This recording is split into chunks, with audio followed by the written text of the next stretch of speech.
The United States struck military targets in Venezuela, resulting in the capture of Nicolas Maduro and his wife. Next, from Mar-a-Lago, President Trump announces the action and takes questions from the press.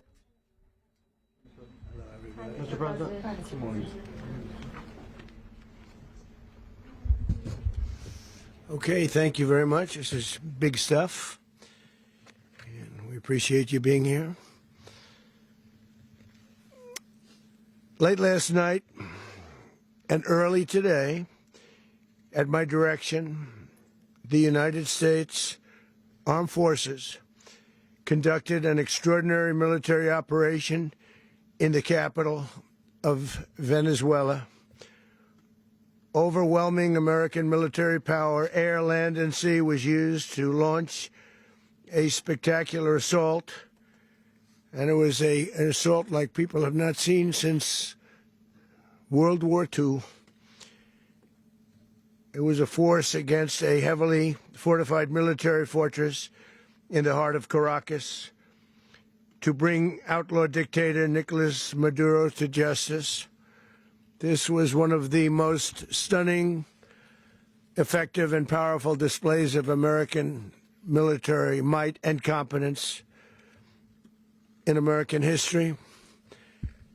And if you think about it, we've done some other good ones, like the attack on Soleimani,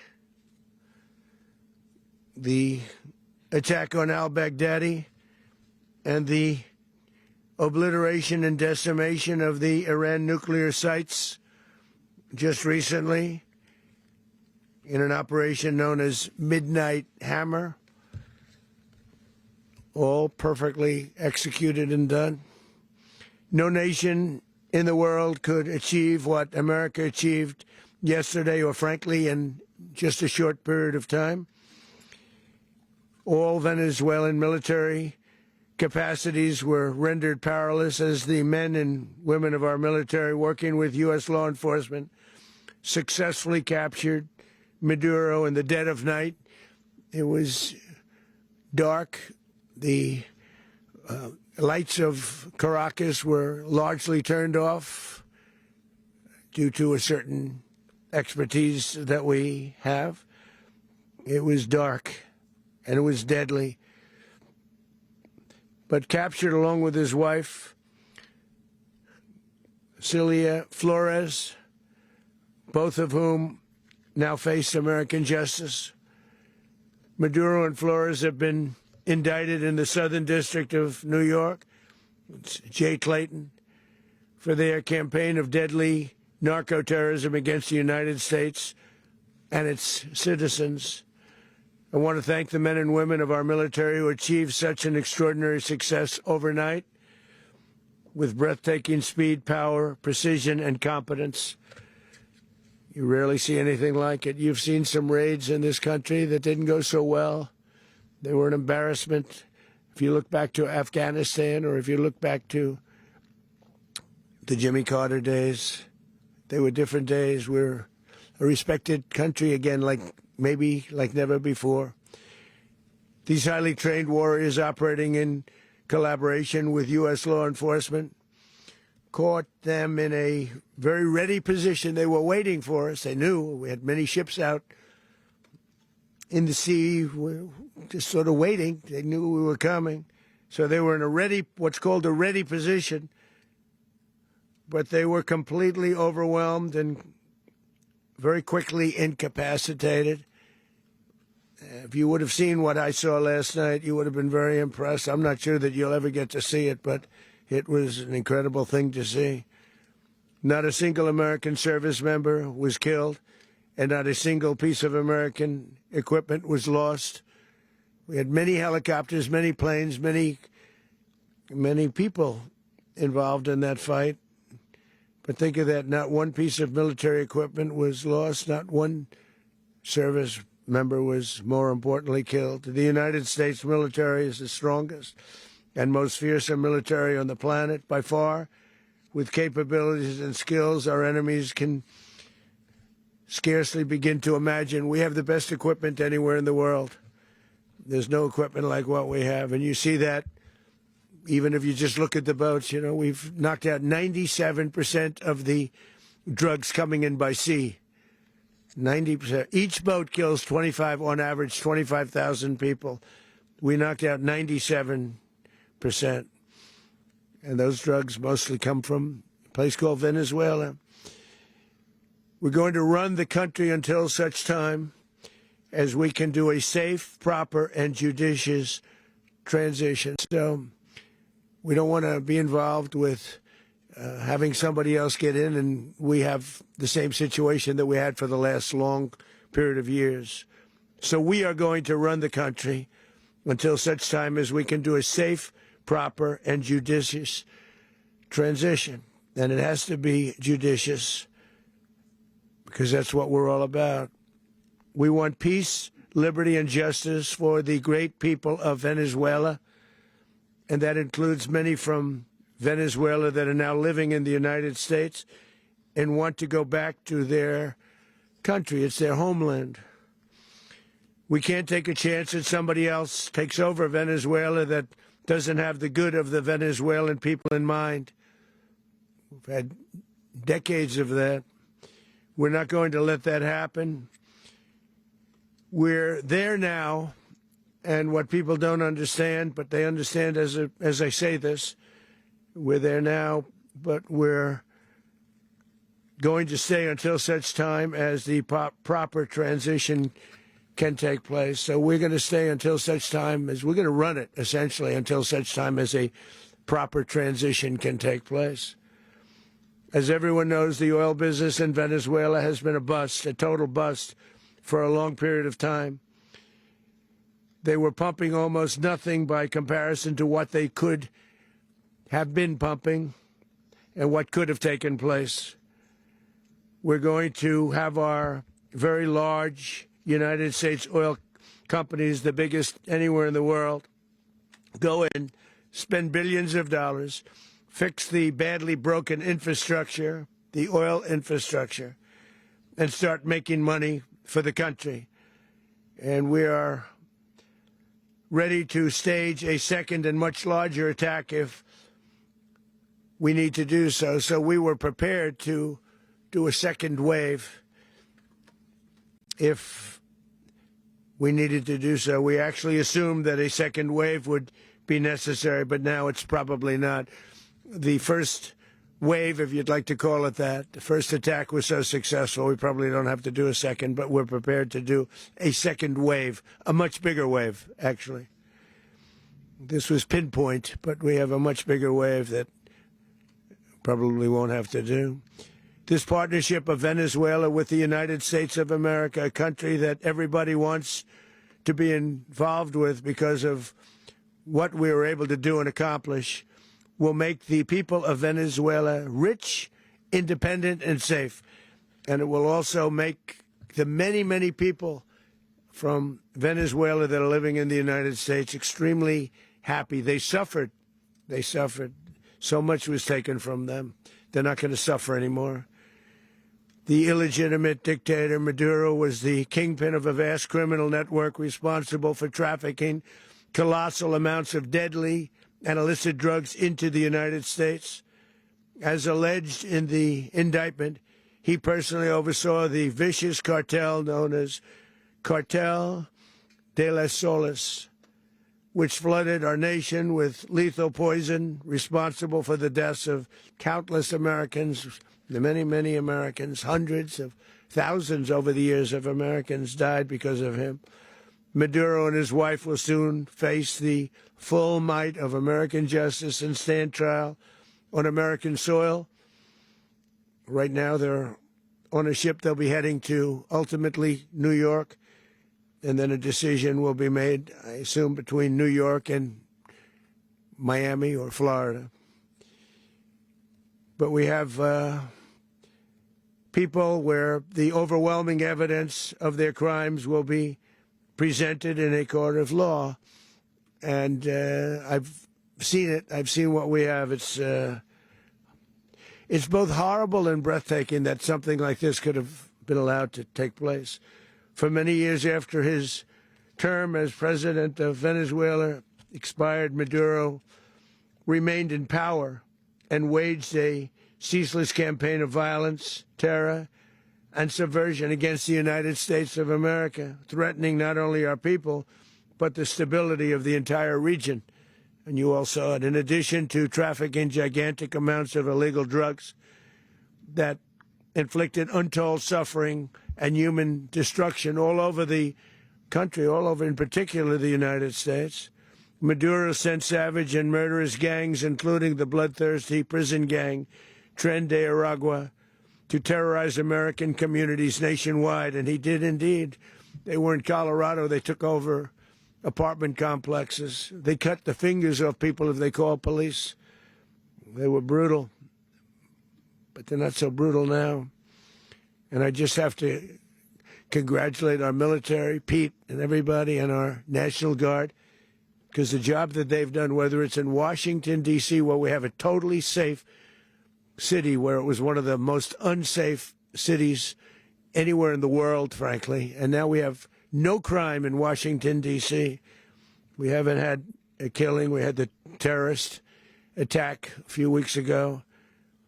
A little bit of a different kind of a threat, but we haven't had a killing in a long period of time, 6, 7 months. We used to have two, on average, 2 a week in Washington, our capital. We don't have that anymore. The restaurants are opening. Everyone's happy. They're going, they're walking their daughters, they're walking their children, their wives. They walk to restaurants. Restaurants are opening all over Washington, D.C. So I want to thank the National Guard. I want to thank our military. And I want to thank law enforcement. It's been amazing. And they should do it with more cities. We're doing it, as you know, and we're doing it in Memphis, Tennessee right now, and crime is down. We've just sort of started a few weeks ago, but crime is down now 77%. And the governor of Louisiana called, great person, and he wanted us to help him, as you know, in a certain very nice part of Louisiana, and we have done that. And it was a rough section, and we have crime down. I understand it's down to almost nothing already after 2.5 weeks. New Orleans, it's down to almost nothing. And we've only been there for 2.5 weeks. Can't imagine why governors wouldn't want us to help. We also helped, as you know, in Chicago, and crime went down a little bit there. We did a very small help because we had no working ability with the governor. The governor was a disaster, and the mayor was a disaster. But it knocked down crime. But we're pulling out of there. When they need us, we'll know. You'll know. You'll be writing about it. And likewise, Los Angeles, where we saved Los Angeles early on, where the head of the police department made a statement that if the federal government didn't come in, we would have lost Los Angeles. That's long after the fires.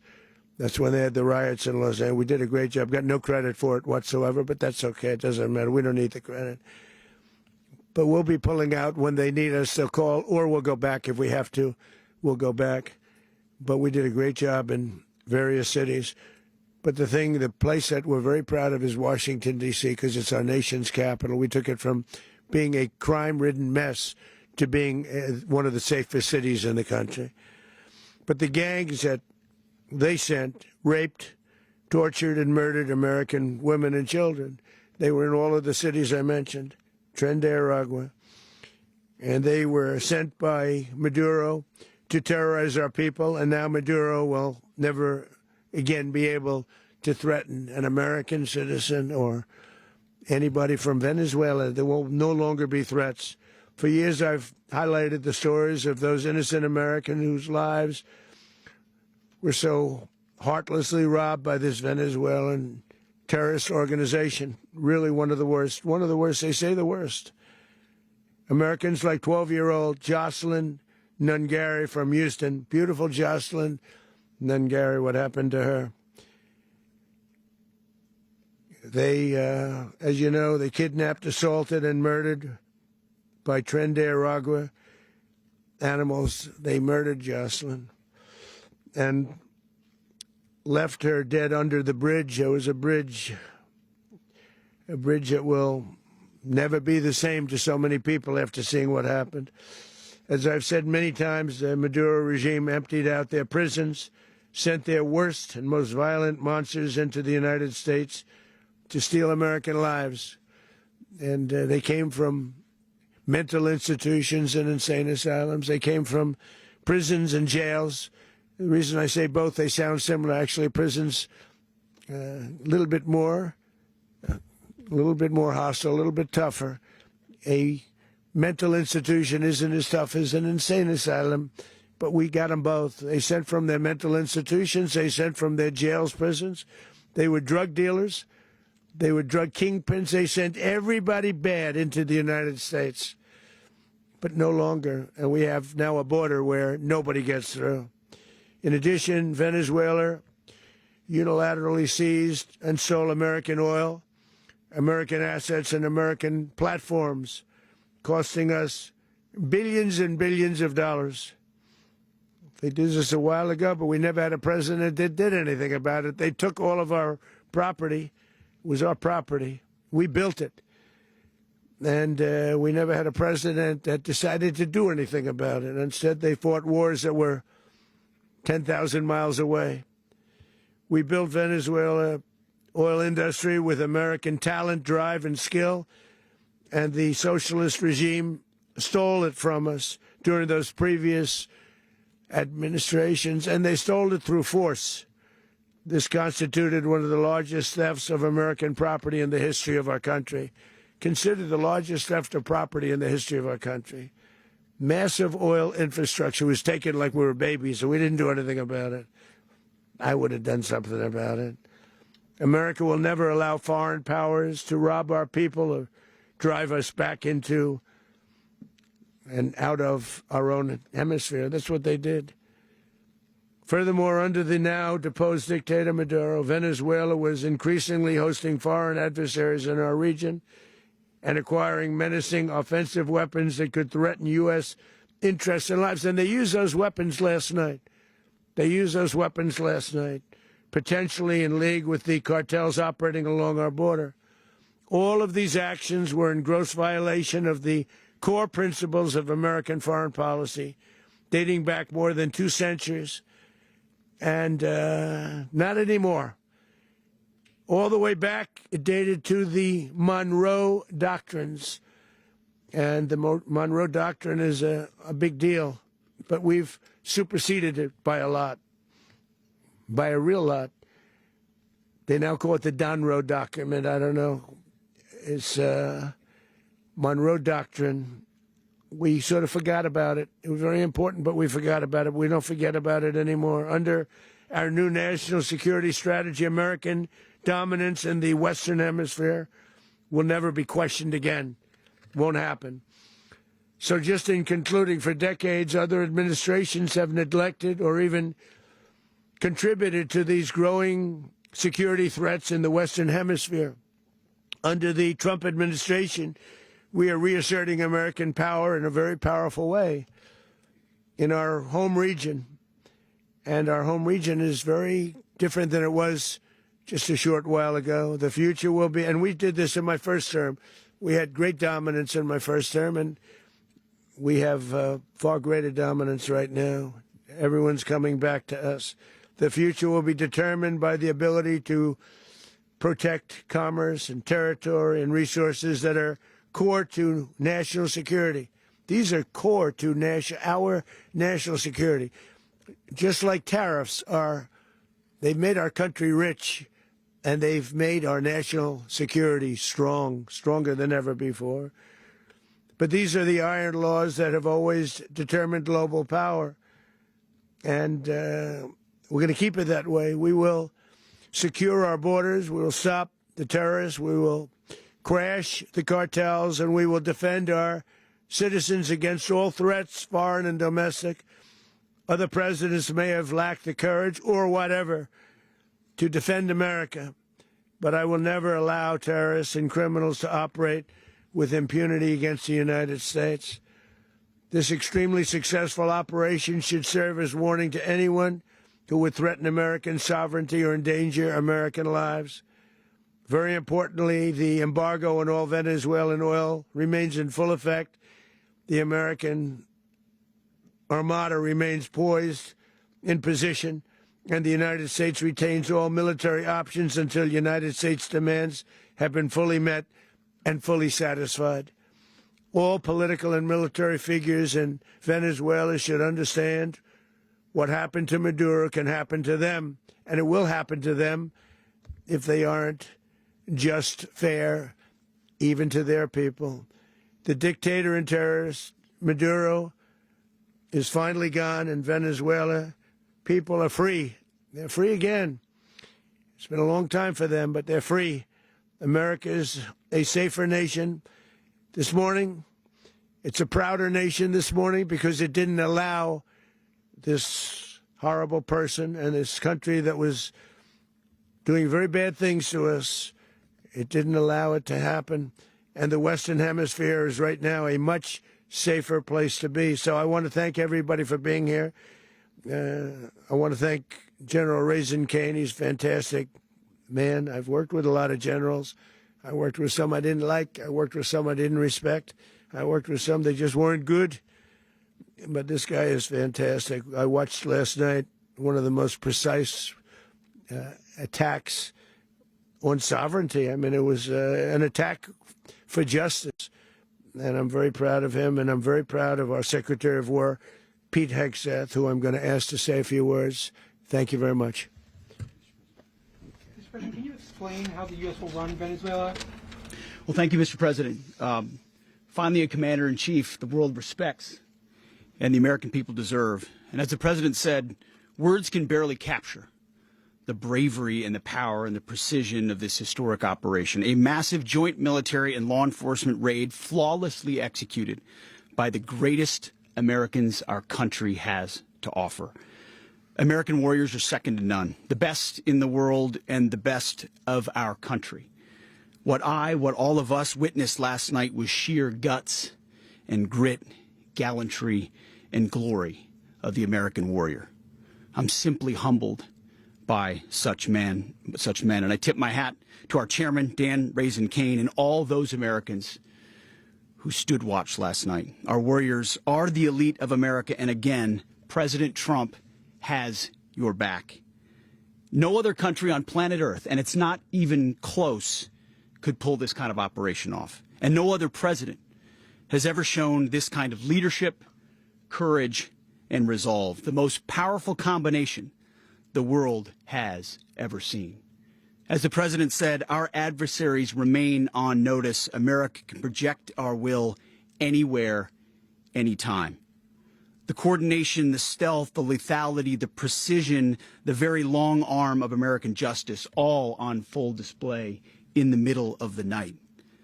Nicolas Maduro had his chance, just like Iran had their chance, until they didn't and until he didn't. He effed around, and he found out. President Trump is deadly serious about stopping the flow of gangs and violence to our country. Deadly serious about stopping the flow of drugs and poison to our people. Deadly serious about getting back the oil that was stolen from us. And deadly serious about reestablishing American deterrence and dominance in the Western Hemisphere. This is about the safety, security, freedom, and prosperity of the American people. This is America first. This is peace through strength. And the United States War Department is proud to help deliver it. Welcome to 2026. And under President Trump, America is back. I'd like to welcome now our chairman, Chairman Raisin Kane, to give a few more details about the operation. Mr. Chairman. Thank you, Mr. Secretary. Thank you, Mr. President, and good morning. Last night, on the order of the President of the United States and in support of a request from the Department of Justice, as the President said, the United States military conducted an apprehension mission in Caracas, Venezuela, to bring to justice two indicted persons, Nicolas and Cecilia Maduro. This operation, known as Operation Absolute Resolve, was discreet, precise, and conducted during the darkest hours of January 2nd and was the culmination of months of planning and rehearsal, an operation that, frankly, only the United States military could undertake. What I'd like to do this morning is talk to you through some of the preparation and the details without compromising any of our tactics, techniques, and procedures. There is always a chance that we'll be tasked to do this type of mission again. Our interagency work began months ago and built on decades of experience of integrating complex air, ground, space, and maritime operations. While the past 2 decades have honed the skills of our special operations forces, this particular mission required every component of our joint force, with soldiers, sailors, airmen, Marines, and Guardians working in unison with our intelligence agency partners and law enforcement teammates in an unprecedented operation. We leveraged our unmatched intelligence capabilities and our years of experience in hunting terrorists, and we could not have done this mission without the incredible work by various intelligence agencies, including the CIA, NSA, and NGA. We watched, we waited, we prepared, we remained patient and professional. This mission was meticulously planned, drawing lessons from decades of missions over the last many years, many missions over these last many years. This was an audacious operation that only the United States could do. It required the utmost of precision and integration within our joint force. And the word integration does not explain the sheer complexity of such a mission. An extraction so precise it involved more than 150 aircraft launching across the Western Hemisphere in close coordination, all coming together in time and place to layer effects for a single purpose: to get an interdiction force into downtown Caracas while maintaining the element of tactical surprise. Failure of one component of this well-oiled machine would have endangered the entire mission, and failure is never an option for America's joint force. Those in the air over Caracas last night were willing to give their lives for those on the ground and in the helicopters. Let me talk a little bit about the preparation. After months of work by our intelligence teammates to find Maduro and understand how he moved, where he lived, where he traveled, what he ate, what he wore, what were his pets. In early December, our force was set pending a series of aligned events. Key was choosing the right day to minimize the potential for civilian harm and maximize the element of surprise, and minimize the harm to the indicted personnel so, as the President said, they could be brought to justice. And as the President said earlier today, weather in Venezuela is always a factor this time of the year. And over the weeks through Christmas and New Year's, the men and women of the United States military sat ready, patiently waiting for the right triggers to be met and the President to order us into action. Last night, the weather broke just enough, clearing a path that only the most skilled aviators in the world could maneuver through. Ocean, mountain, low cloud ceilings. But when tasked with a mission, this organization does not quit.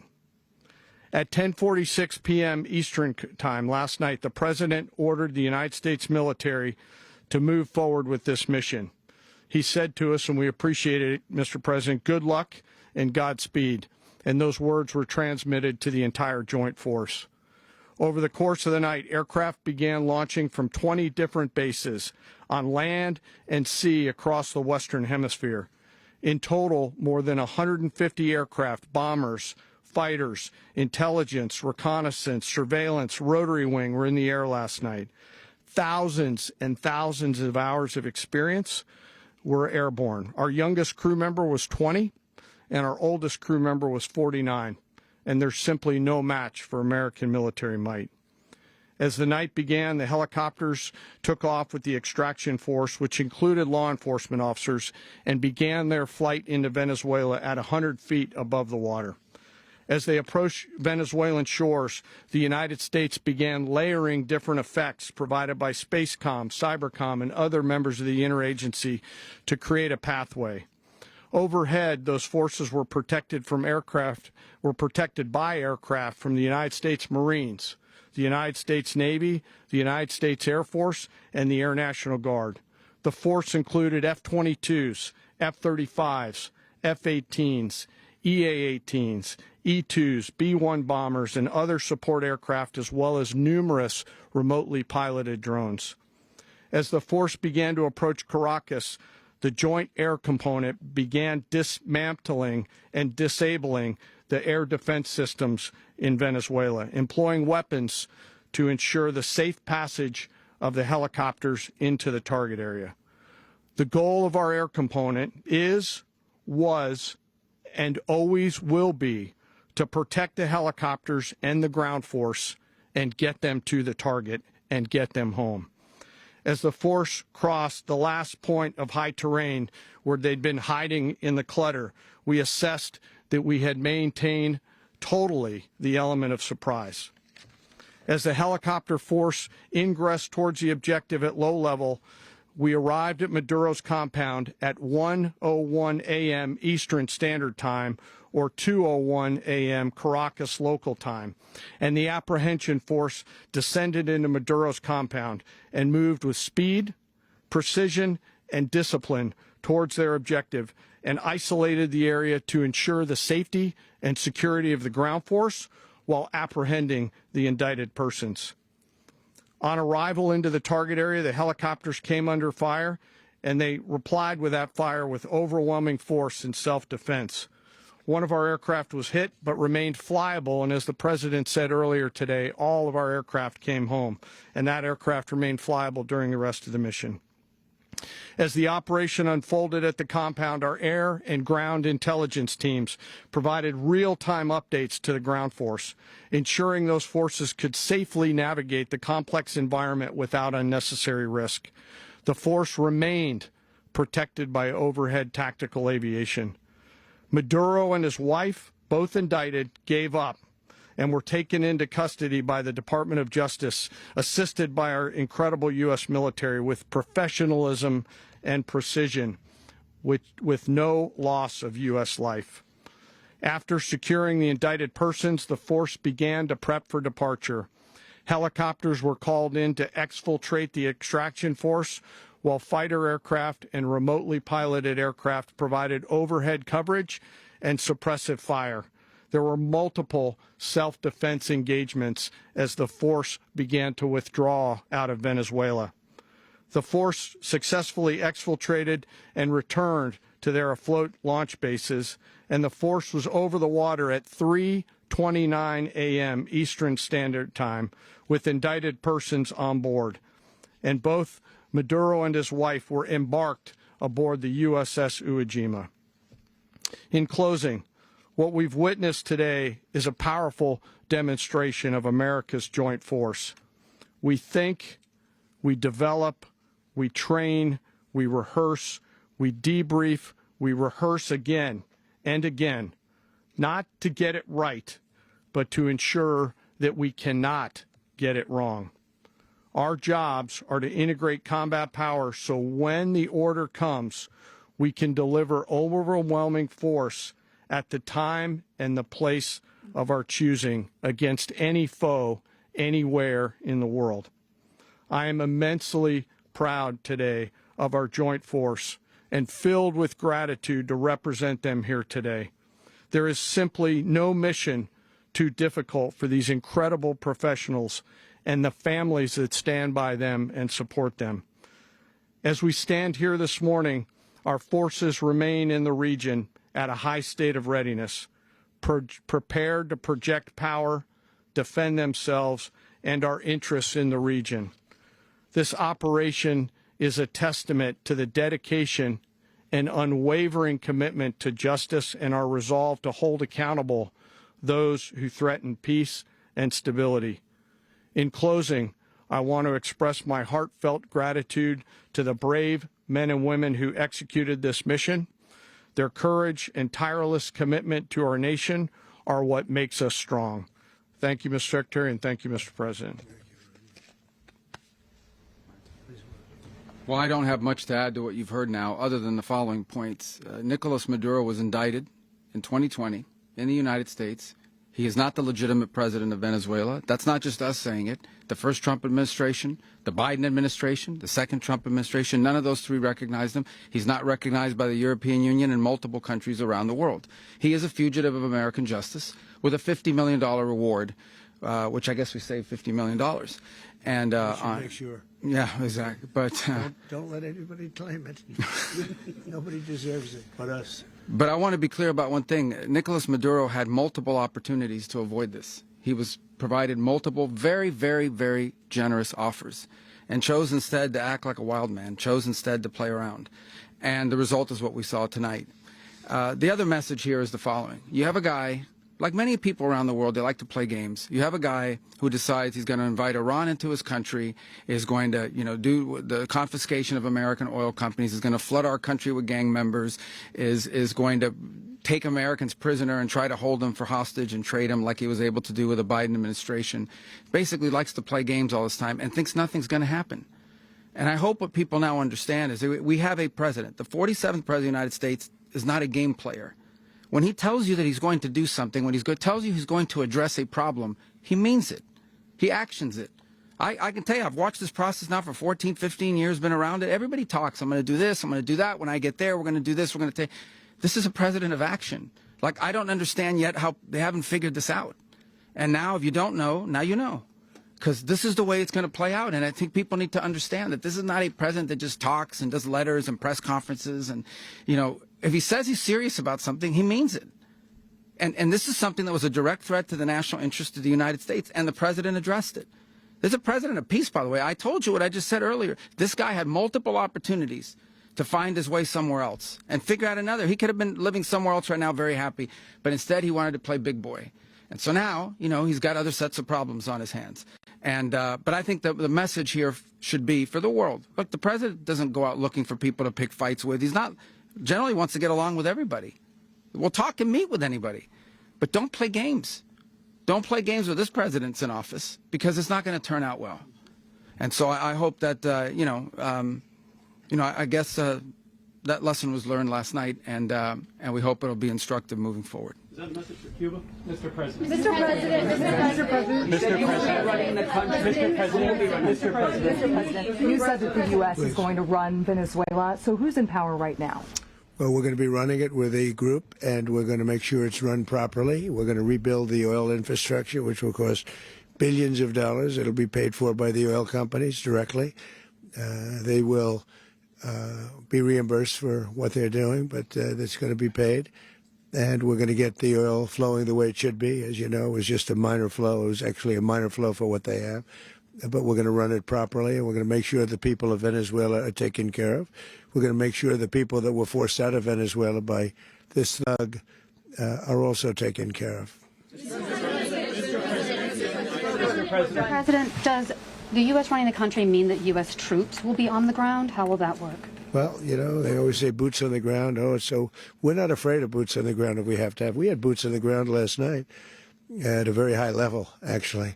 We're not afraid of it. We don't mind saying it, but we're going to make sure that that country is run properly. We're not doing this in vain. This is a very dangerous attack. This is an attack that could have gone very, very badly. Could have gone very badly.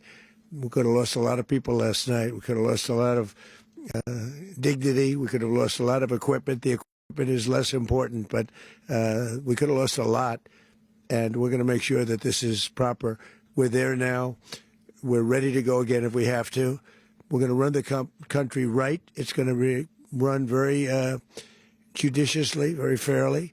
It's going to make a lot of money. We're going to give money to the people. We're going to reimburse people that were taken advantage of. We're going to take care of everybody. It's very important. We couldn't let them get away with it. They stole our oil. We built that whole industry there. And they just took it over like we were nothing. And we had a president that decided not to do anything about it. So we did something about it. We're late, but we did something about it. Yeah, please. President, explain the exact mechanism by which you're going to run the country? Are you going to designate a U.S. official to coordinate? Yes, it's all being done right now. We're designating people. We're talking to people. We're designating various people, and we're going to let you know who those people are. That would run Venezuela? Well, it's largely going to be, for a period of time, the people that are standing right behind me. We're going to be running it. We're going to be bringing it back. It's a dead, I talk about a dead country. A year and a half ago, we were a dead country. Now we're the hottest country anywhere in the world. We're a country doing better than any country anywhere in the world. And it required leadership. Venezuela has a lot of bad people in there, a lot of bad people that shouldn't be leading. We're not going to take a chance that one of those people take over for Maduro. So you can look at, and others, we have fantastic people, including people in the military. So we're going to have a group of people running it until such time as it can be put back on track, make a lot of money for the people, and give people a great way of life, and also reimbursement for people in our country that were forced out of Venezuela. Rubio would be... You said earlier today that you weren't going to back Machado to come back and be the opposition leader in your Fox and Friends interview. And then you also mentioned the vice president of Venezuela. Are you going to work with the vice president of Venezuela, or how do you foresee the relationship going? I understand she was just sworn in, but she was, as you know, picked by Maduro. So Marco's working on that directly. He just had a conversation with her, and she's essentially willing to do what we think is necessary to make Venezuela great again. Very simple. Mr. President, Colombian President Gustavo Petro, a couple weeks ago, you said he's got to watch his ass. And today he said he's not concerned about anything happening to him in the aftermath of this operation. So just what your message is about that. He has cocaine mills. He has factories where he makes cocaine. And, yeah, I think I stick by my first statement. He's making cocaine. They're sending it into the United States. So he does have to watch his ass. Mr. President, did you notify any members of Congress in advance? Marco, do you want to talk about that? Because you were involved in it. Sure.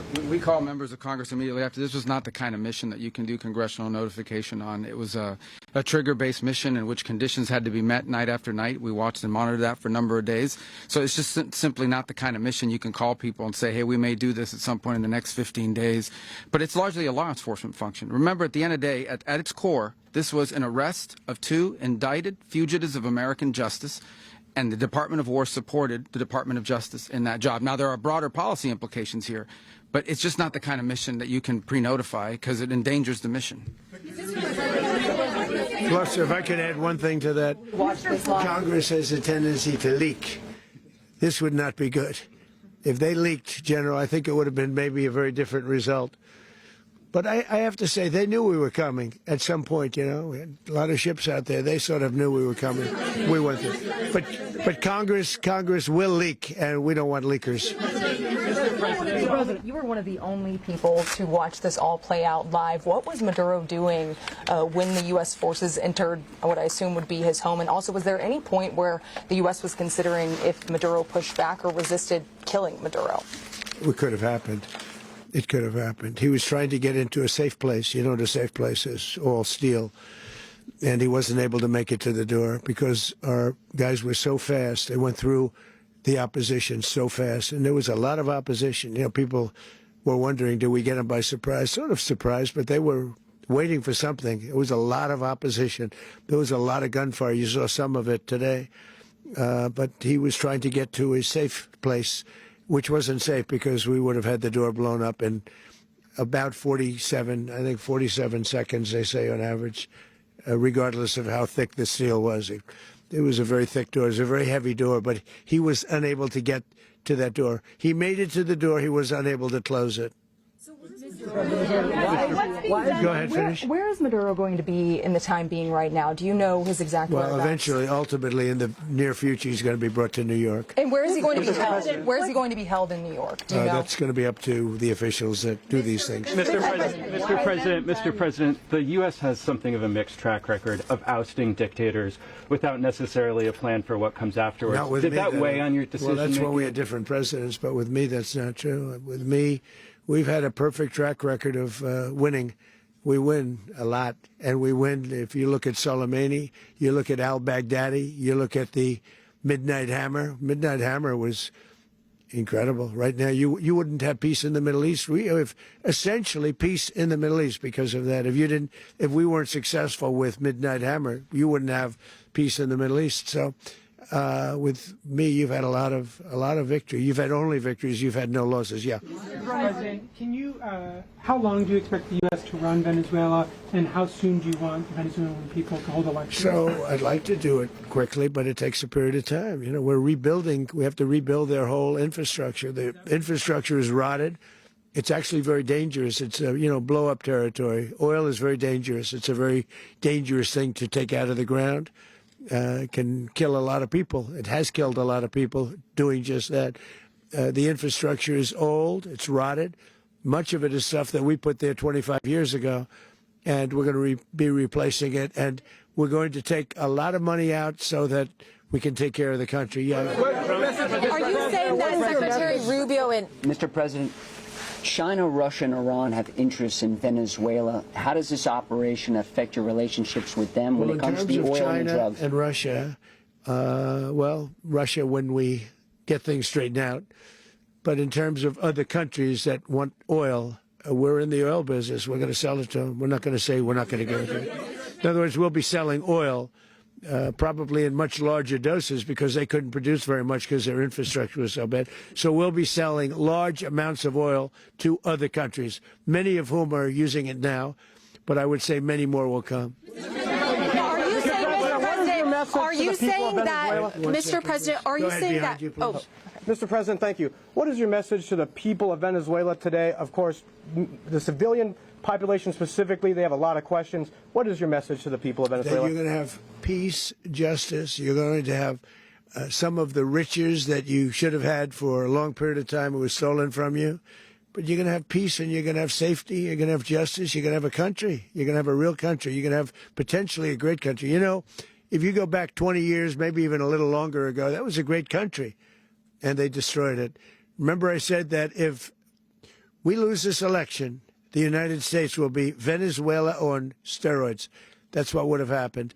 Had we lost the election, the 2024 election, we suffered so badly. When you look at the border from 2020, what they did, what Joe Biden administration did to our country should never be forgotten. But if we had to go through another year of that, we would be exactly where Venezuela was in terms. I used to say, if they win, we're going to be Venezuela on steroids, and that's what would have happened.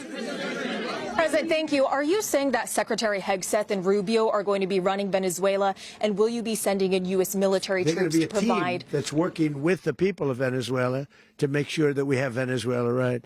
Because for us to just leave, who's going to take over? I mean, there is nobody to take over. You have a vice president who's been appointed by Maduro.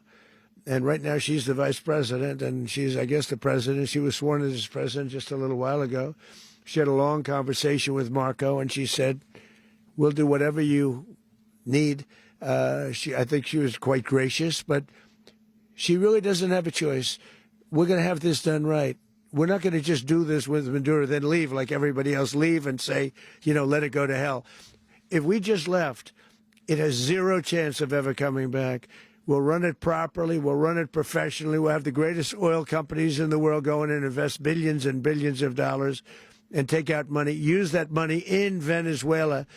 And the biggest beneficiary are going to be the people of Venezuela. And also, I can't stress this strongly enough, the people that got thrown out of Venezuela that are now in the United States, and frankly, some want to stay and some probably want to go back. Yeah. Being done to protect Americans in the country, and were any of the detained Americans? Well, right now they're very protected because nobody's going to mess with us. They're very protected. The people of, and we let them know that you better not touch one of them. Are you concerned that bad elements of the Maduro regime will remain in place? Well, we know who they are. We're on them, and they're acting much differently now than they would have acted 2 days ago. Okay, wait, behind you, please. Mr. President, why is running a country in South America America first? Well, I think it is because we want to surround ourselves with good neighbors. We want to surround ourselves with stability. We want to surround ourselves with energy. We have tremendous energy in that country. It's very important that we protect it.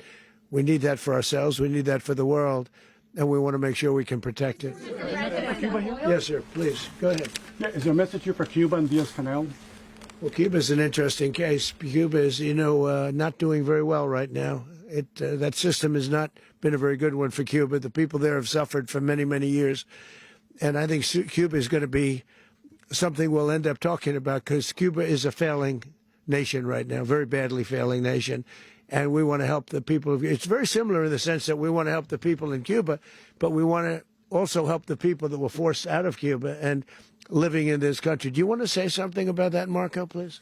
Well, I mean, I just gave you a statement a few minutes ago about, when the president speaks, you should take him seriously. Suffice it to say, Cuba is a disaster. It's run by incompetent, senile men, and in some cases, not senile, but incompetent nonetheless. It has no economy. It's in total collapse. And by the way, they were, all of the guards that helped protect Maduro, this is well known, their whole spy agency, all that were full of Cubans. I mean, it's amazing. This poor island took over Venezuela in some cases. One of the biggest problems the Venezuelans have is they have to declare independence from Cuba that tried to basically colonize it from a security standpoint. So, yeah, look, if I lived in Havana and I was in the government, I'd be concerned, at least a little bit. Cutting off the oil flow to Cuba from Venezuela? Well, the president already announced a week ago that anything that's sanctioned, it's sanctioned oil, it's not going to be allowed to get there. So that's a pre-existing. Mr. President. The answer is yes. Yes. Aware of the location of opposition leader Machado, and have you been in contact with her? No, we haven't. No, we haven't. Mr. President, do you have any hesitations about Machado? Mr. President, on Monday. Oh, I think it would be very tough for her to be the leader. She doesn't have the support within or the respect within the country. She's a very nice woman, but she doesn't have the respect to be the leader. Mr. President, is it possible that the U.S. ends up administrating Venezuela for years? Well, it won't cost us anything because the money coming out of the ground is very substantial, so it's not going to cost us anything. We will. Well, we want safety there. We want to be surrounded by countries that aren't housing all of our enemies all over the world. That's what was happening, and you don't want to have that. But we're going to be rebuilding, and we're not spending money. The oil companies are going to go in. They're going to spend money. We're going to take back the oil that, frankly, we should have taken back a long time ago.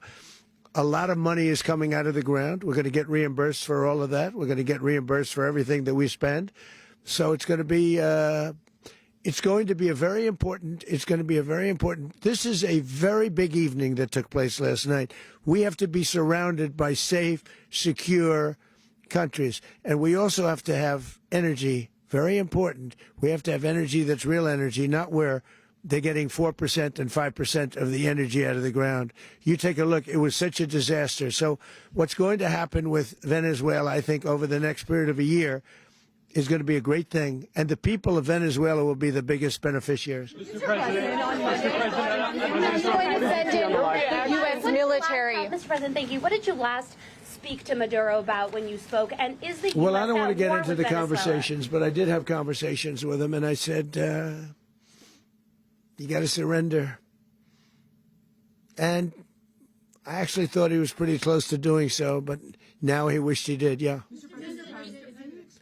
You said that Maduro is responsible for drug trafficking. You recently pardoned the former president of Honduras who was convicted of many drug trafficking. Can you explain how these two situations are different? And would you ever pardon Maduro? I endorsed, as you know, the winning president, the man who won in Honduras. I endorsed the man who won in Chile. I endorsed the man who won in Argentina. And we are doing very well with that whole group. What the man that I pardoned was, if you could equate it to us, he was treated like the Biden administration treated a man named Trump. That didn't work out too well for them. This was a man who was persecuted very unfairly. He was the head of the country. He was persecuted very unfairly. And there are a number of them. And we felt that it was a very unfair situation that happened to him. He's also a party member of the man who won.